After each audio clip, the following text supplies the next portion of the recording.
Are you ready for your story? Tonight's story is the tale of Jemima Puddle-Duck. It is a funny sight to see a brood of ducklings with a hen. This is the story of Jemima Puddle-Duck, who was mad at the farmer's wife for not letting her hatch her own eggs.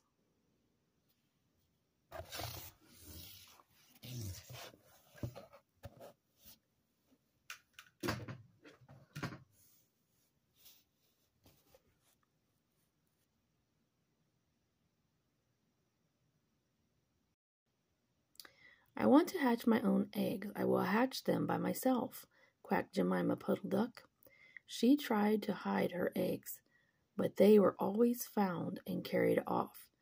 She decided to make a nest away from the farm. Jemima Puddle-Duck was not used to flying. She ran downhill, flapping her shawl, and then jumped up into the air. After she landed, Jemima began to waddle about in search of a dry nesting place. She happened upon an elegantly dressed gentleman reading a paper.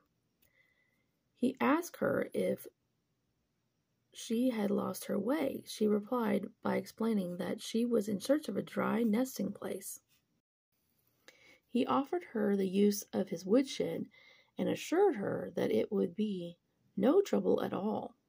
He led the way to a dismal-looking house and a tumble-down shed. He opened the door and showed Jemima in. It was full of feathers and quite comfortable. Jemima laid 9 eggs, which the foxy gentleman greedily admired. She didn't realize that he planned to make an omelet with them. She told him that she would begin to sit the next day and wouldn't leave until they had hatched. The fox said they would have a party to celebrate and asked Jemima to gather herbs for dinner.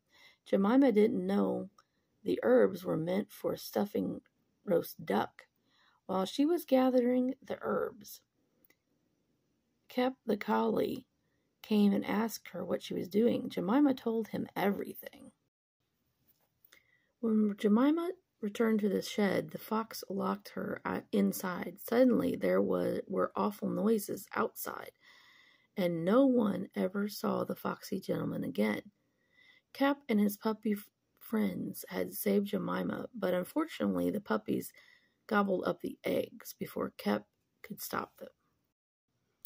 Jemima Puddle-Duck was escorted home in tears on account of those eggs. In the spring, she laid more eggs and was allowed to keep them herself. But only 4 of them hatched. She said it was on account of her nerves, but she had always been a bad sitter. Did you like tonight's story? I hope you did. Hope you said your prayers, took your bath, tucked in tight, and I hope you know that Grandma loves you.